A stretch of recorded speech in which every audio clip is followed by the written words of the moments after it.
The writing of a speech. Debate speech, part 2. In your speech, you should respond to the key points raised in the opposition captain's speech. Have a clear introduction and conclusion. Present and sequence your points in a logical manner. Include in each of the body paragraphs a topic sentence and supporting details. Use signposting words to guide your audience to the main ideas.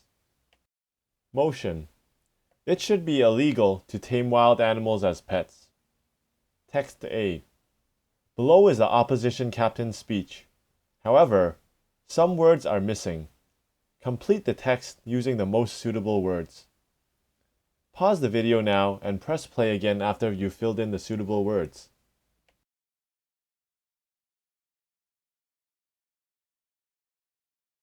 Following is the full paragraph below.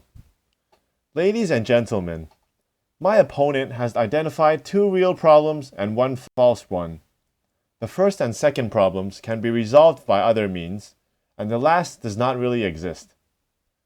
My opponent has argued that wild animals are dangerous. Some are, certainly. There was a case in which a New York man bought a tiger and kept it in his apartment in a high-rise building. The tiger attacked him.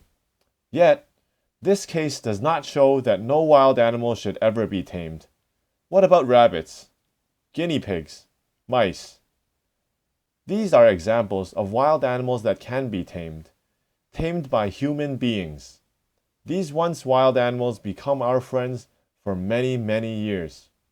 My opponent's statement is not generally true. Certainly, some kinds of animals are threatened with extinction. Yet, can our opponents show that the pet trade is a central problem? My opponent has mentioned a scene from a movie, saying it tells a true story. Yet, what kind of authority is a Hollywood movie? Where animals are genuinely threatened with extinction, the trade in these animals should be banned. In many cases, it is already banned. Finally, my opponent has offered a strangely circular argument that wild animals desire freedom. My dear opponent asked how we know these animals desire freedom. Well, they desire freedom because they're wild. My dear opponent also asked, what makes these animals wild? Well, they are wild because they desire freedom. We don't need a solution for this problem because it's not a problem. Thank you. And for your reference, here is text B, the affirmative captain's speech. Ladies and gentlemen, our topic is the destructive practice of capturing and keeping wild animals as pets. My team says that this practice is so negative that it should be illegal. When we say wild animals, we mean animals that normally live in nature, not tamed or domesticated. We do not consider a forest dog a wild animal because we know dogs can be tamed. When we say pet, we mean an animal that is kept in people's home as their companion. Taming them is the process of turning a wild animal into a pet. First, wild animals are dangerous and will always remain dangerous. Dogs have special genes which allow them to be tame companions of people.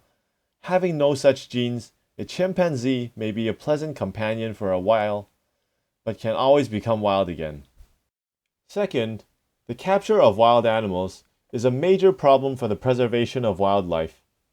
There is a true scene in Gorillas in the Mist, showing the bodies of gorillas who died protecting a baby gorilla. Many times, other animals die as the poacher is trying to capture one alive. Third, it is the nature of wild animals to desire freedom. Being unhappy with us, can wild animals be not adapted to our society? Taken together, these problems are so severe that the only good answer is to make the practice illegal. Thank you. The affirmative team's captain mentions a problem that currently exists, an introduction, definition, and a solution to the problem, plus a conclusion. The opposition team's captain puts forward the problem proposed by the affirmative team and non-acceptance of the problem proposed. He then introduces the team's argument and an alternative solution to the problem. Some useful expressions. Ladies and gentlemen, our topic is, or I would like to talk about. This provides an introduction. My team believes that. This states the team's position. And when we say we mean or refer to, this helps to provide definition. First, to begin with, is a way to start the first argument. Second or next introduces additional arguments. Above all, or finally, provides the last argument. Given the above, taken together, or the above arguments prove that, this starts the summary. My opponent has pointed out, argued, assumed, or asserted that this refers to the other teammate's speeches. Although, or it's true that, this is a concession or a partial agreement before a counter-argument. For instance, or in fact, this cites an example or a fact. However, on the other hand, yet, this provides a contrasting idea. Exercise. You are the captain of a school debating team.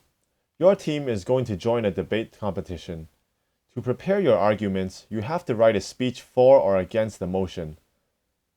Motion. It should be illegal to use animals for medicine.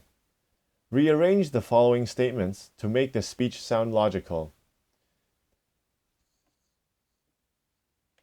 Remember that there are 6 statements you need to rearrange: A, B, C, D, E, F. So play the video to keep going forward and see the full 6 statements, rearrange them and press play again to hear the answers.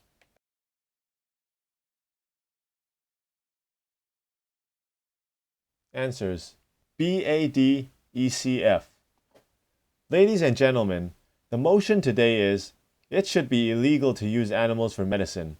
My team is strongly against the motion. When we say use animals for medicine, we mean large numbers of animals are used each year worldwide for their use in medicine. China is probably the most notable for its use of an endangered tiger. Animals used in traditional medicine are tigers, leopards, sharks, saiga antelope, elephants, rhinoceros, pangolins, tortoises, seahorses, musk deer, as well as 7 of the 8 species of bear. Tiger bones, skin, fat, whiskers, tails, penises, and gallbladders, among other parts, are believed to cure ailments. The Asiatic black bear, more commonly known as the moon bear, are kept in captivity on bear bile farms to enable the regular extraction of their bile acid. It is estimated that there are approximately 5,000 wild tigers left, only 5% of the population number that were alive in the 1900s. About 75% are in India, while less than 50 are believed to be found in China's forests.